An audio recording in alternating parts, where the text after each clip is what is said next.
Good Monday morning, Memorial Day Monday morning. Thank you, veterans. Started off right away. Thank our veterans every day because they give us the freedom to do these crazy things that we do and complain about it. A lot of us do. But without them, we wouldn't be able to do this. From the Revolutionary War right up to the Gulf War. Without them, we wouldn't be here doing this. So, thank you. Um, Now, anybody watch that Monaco race yesterday? That was some messed up stuff. I've never seen in recent years that kind of racing there where they were, that one scene in Grand Prix in the opening race that's at Monaco. If you have not seen that, you need to see that. That's a cool movie just for the racing. You don't even pay attention to the rest of the crap in the movie, but the racing part of it is phenomenal. Anyway, there's a wreck in the first scene where James Gardner's character wrecks his teammate and goes up the wall there in that chicane where the two guys wrecked yesterday. That kind of flashed through my mind, but today's cars, they don't fly like they did back then, and that, thank God for that. One nice thing about how ugly the cars are, they don't fly like that anymore. Yeah, that was kind of cool, and I don't know if these races are fixed for F1 or not, but it seems like there's no. Once you're in the lead, unless you have a problem or you pit wrong or something happens in the pits, you don't lose the lead. I mean, they don't. In the back, they do a lot of racing, but in the front, once you're there, it almost seems like, well, like Kyle Busch yesterday. Once he was in the lead, he wasn't passed. That was just the race itself. After second place was good, that race was good, but the outcome that was fixed. Too, somehow, some way. I mean, they've got to figure out how to get leaders passed, and people once if they catch them, they're overtaken, pass. Um, it seemed like that in F1 and NASCAR yesterday. Now IndyCar was a totally different story. That there was some passing going on there for the lead and further back. That was a good race. It was a good day of racing. There was a lot of excitement past after second place. I mean, first place pretty much was decided from the drop of the flags, except for IndyCar. Um, that was fun. And when those two, the last couple of laps, those two guys in the lead peeled off because they ran out of gas, that was like, that was wild. That was wild. I don't think I think I'd have run out of gas on the track instead of giving up the lead of the Indy 500. I think one of them was a rookie. The guy that was leading was a rookie. I don't follow the series that much, that closely, but I think the guy leading was a rookie or a second year driver. He wasn't very new. Wasn't very, hasn't been in the series very long. He's very new. That's what I meant to say. Um, I would have, I would have not pitted. I would have done everything I could to stay out there and try to win the Indy 500. I mean, it's a prestigious thing. It's like winning Monaco, and it's just like winning Daytona. You don't give up the lead because you think you're going to run out of gas. You stay out there. You know what I mean? You stay out there. You try to finish that race. I don't know what the team was thinking on that count. I'd have kept my mouth shut. I just said, run it as hard as you can. Finish the race where you finish. I'd rather finish coasting after racing for the lead instead of giving up the lead. That's just the way I would have done it. That's me as a team captain or team owner or team strategist on those teams that they have team strategists in racing. Okay, so it's like a captain in the military. That tells them what to do because captains do most of the thinking. That's what I've been told anyway. I could be wrong.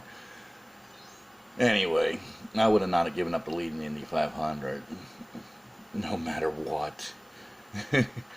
I would have stayed out there. I'd have pulled, if I run out of gas, there's plenty of under the white line for him to pull over to get out of the way. And if they had to throw a yellow, they had to throw a yellow. I think they have green, white checkers in IndyCar too, but it was a good race. All three of them were good races, worth watching. I watched the replay after the Indy 500 of the Monaco race. I didn't wake up in time to see that, as I said yesterday, but they did. They were nice enough to show it again after that race, which filled in the time between the Indy 500 and the Coca-Cola 600. Filled in that time nicely, because there's. But ESPN's announcers, I miss the old guys on Speed and FS1, or not FS1, but MSN. They had some decent announcers on that. I think they just took the guys from Speed and Fox and whoever, the guys who really sounded like they knew what they were talking about, not these guys that they have now. Same thing with IndyCar. I mean, I don't even know who was in the booth. I'm thinking it was Eddie Cheever. I don't know. I don't think I paid that close attention to who was in the booth. But having Regan Smith as a pit road reporter when he's not good enough to even drive a back marker car, it's like having Wally Dahlin back in a NASCAR booth. He wasn't that good at NASCAR. He doesn't have a win. How can you be an expert at something you never accomplished anything in? I think Regan Smith has a win. I'm not real sure, though. I mean, he did race for DEI.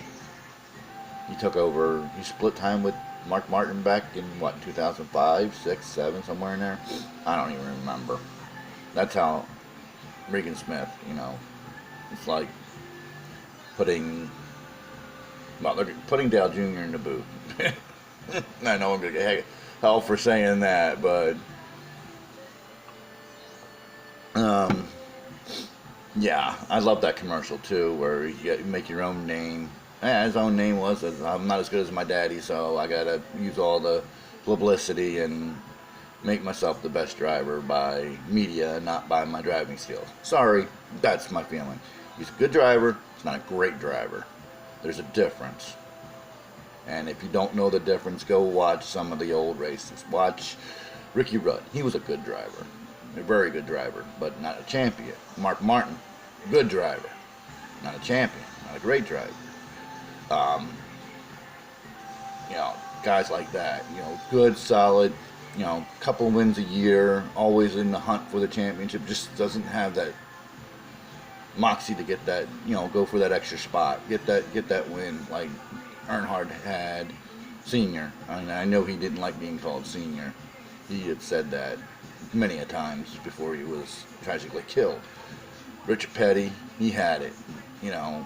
They all talk about the wins, the amount of wins that these guys have, and they never mention the fact that none of them will ever touch Richard Petty. Well, I think they did yesterday for like a split second. I was like, yeah, Kyle Petty may have won on every modern day track that they run now, but Richard Petty did things in a car that Kyle Busch will never accomplish. Never.